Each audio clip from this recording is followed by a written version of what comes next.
Dans cet exercice, un CCP mineur de 2017, on s'intéresse à la somme de fonctions définie par S de x égale la somme, pour n variant de 1 à plus infini, des x sur n puissance x plus 1.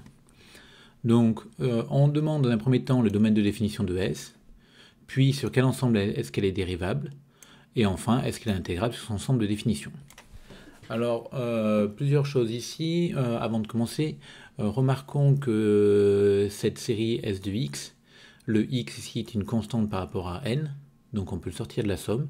Et si on le sort de la somme, on retombe sur la série des 1 sur n puissance x plus 1, qui est la fonction zeta de Riemann, donc l'on a déjà étudié par ailleurs. Bon, mais là l'énoncé a mis le x, on va faire avec. On verra ce que ça change un petit peu. Donc ma fonction S, déjà on demande l'ensemble de définition. Donc pour x égale 0, ben, la somme va faire 0, parce que c'est la somme de la série nulle. Donc il n'y a pas de problème. Et si on prend x différent de 0, alors la série qui définit S de x, c'est une série de Riemann, parce que c'est une constante sur n puissance quelque chose, constant.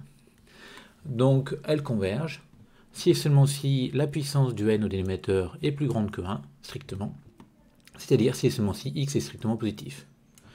Donc il y a deux cas pour lesquels la série converge, donc pour lesquels S de x est défini.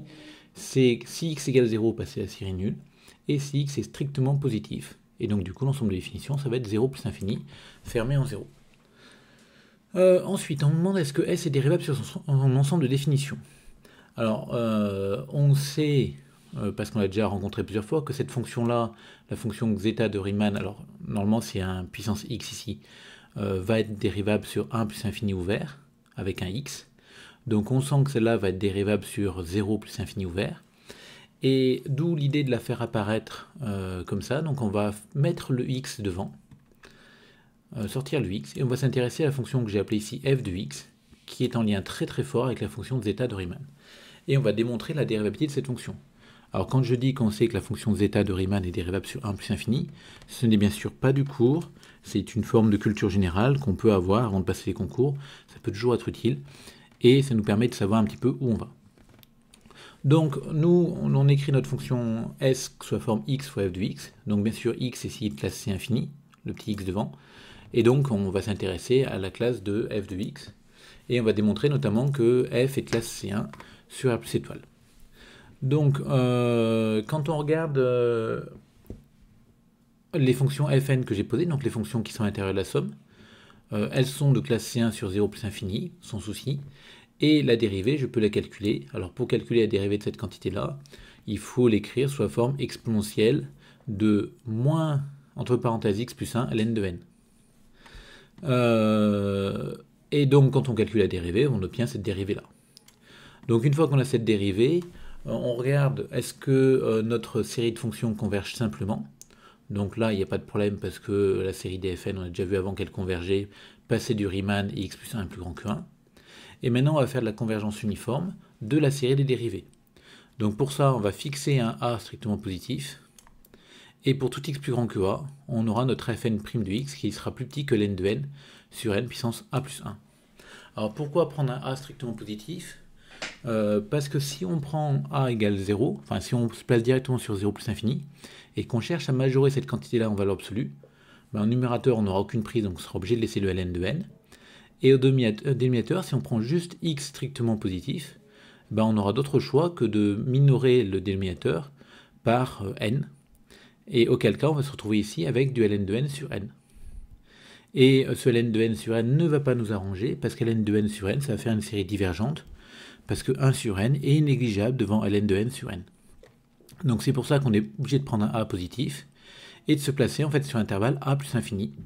Et sur cet intervalle-là, on peut minorer cette fois-ci le dénominateur par n puissance a plus 1, et on aura donc le fn' infini sur a plus infini, qui sera théoriquement inférieur ou égal à ça, mais en fait on a même l'égalité ici, parce que quand on prend x égale a, on a l'égalité. Bon, donc du coup, on obtient ça. Le problème étant de démontrer maintenant que cette série-là est convergente. Alors pour démontrer que cette série est convergente, c'est pas si évident que ça. On a un problème parce que on a envie de dire le ln de n est négligeable devant les puissances de n, Mais on ne peut pas le faire disparaître comme ça, on ne peut pas écrire un petit taux de 1 sur n puissance a plus 1, parce que ce n'est pas vrai. Si on calcule le quotient, il me restera ln de n qui va tendre vers l'infini. Par contre, ce qu'on sait du ln de n, c'est qu'il est négligeable devant n'importe quelle puissance de n. Donc l'idée, c'est de prendre une puissance, d'écrire que ln de n, c'est un petit taux de n puissance quelque chose, et que ce quelque chose soit suffisamment petit pour quand on va simplifier avec la n en bas, il me reste un n puissance 1 plus quelque chose en bas. Donc, ce qu'on va faire ici, c'est qu'on va démontrer que on va prendre alpha qui est compris entre 1 et 1 plus 1, et on va démontrer que fn' infini est négligeable devant 1 sur n puissance alpha. Et l'idée, vous allez voir, quand on va faire notre quotient, on obtient ça, et la puissance qui est là, elle va être positive d'après le choix de alpha. Et comme ln de n, c'est un petit taux de n puissance n'importe quoi, positif, eh ben on obtient que cette quantité-là va tendre vers 0.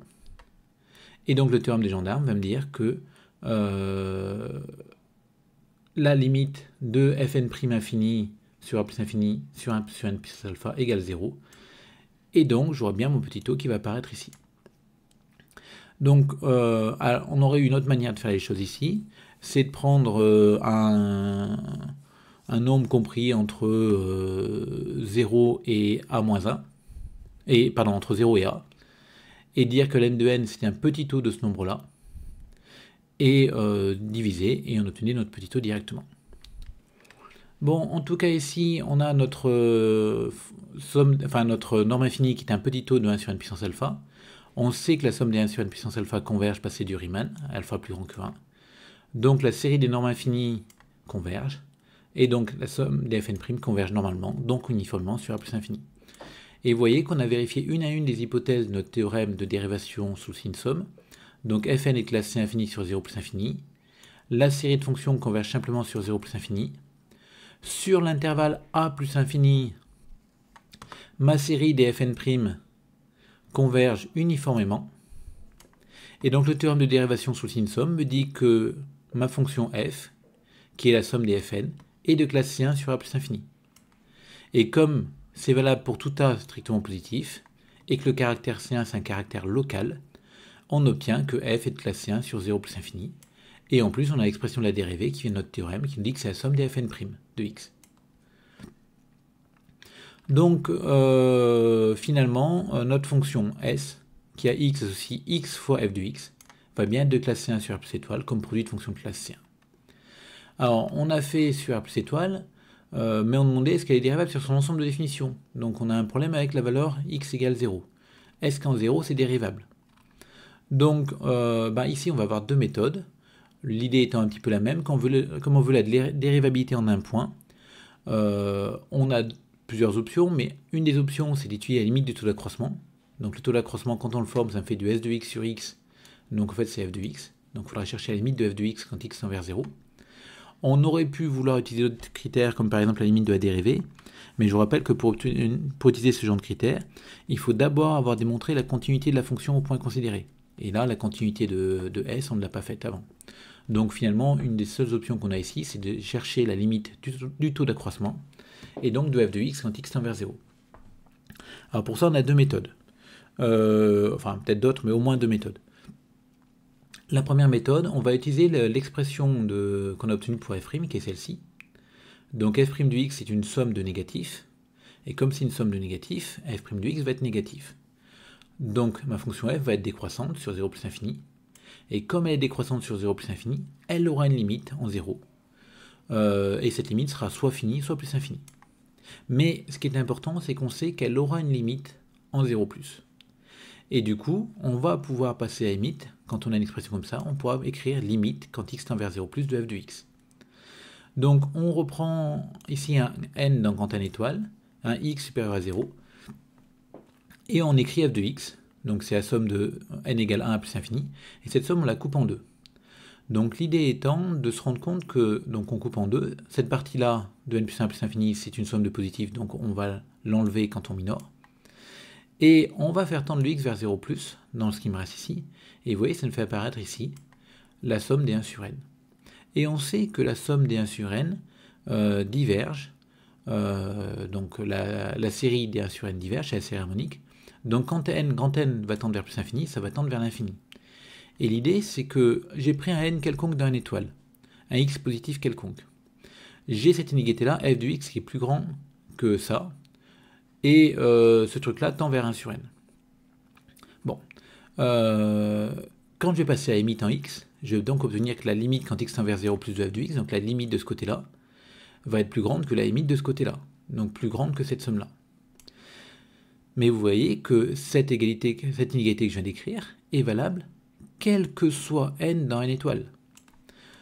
Comme c'est valable quel que soit n dans une étoile, je vais maintenant pouvoir faire tendre le n vers plus infini. Donc, à gauche, quand je fais tendre le n vers plus infini, eh ben, il se passe quoi? Il se passe rien. Pourquoi? Parce que cette limite de f de x ne dépend pas de n, de grand N. Donc ici, quand je calcule la limite quand grand N tend vers plus infini du membre de gauche, pas de problème, elle existe, parce que c'est la limite d'une constante. Et à droite, quand je calcule la limite quand grand N tend vers plus infini, eh ben je sais que ça diverge vers plus infini, parce que c'est la série harmonique, et c'est la suite des sommes partielles de la série harmonique. Et donc j'ai obtenu quoi, comme ça, avec mon inégalité qui était au milieu? J'ai obtenu que la limite de f de x est plus grande que plus infini, et donc la limite égale plus infini.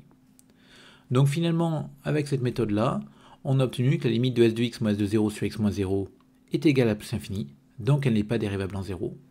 Mais on peut quand même préciser qu'on aura ici une demi-tangente verticale en 0. Donc attention quand même à une chose, une erreur qui arrive assez souvent, c'est le passage de là à là. Vous avez vu, on passe d'abord à la limite en x, puis après en n. Donc on fixe un grand N, on coupe la somme en deux, on enlève les termes du reste de la série, et on fait tendre le x, puis on fait tendre le n. Le problème étant que la décroissance ici est essentielle. La croissance aurait pu marcher d'ailleurs, mais la décroissance est essentielle parce qu'elle me permet de dire que cette limite existe. Et si vous passez à la limite ici sans avoir justifié au préalable l'existence de la limite, eh ben votre raisonnement tombe à l'eau.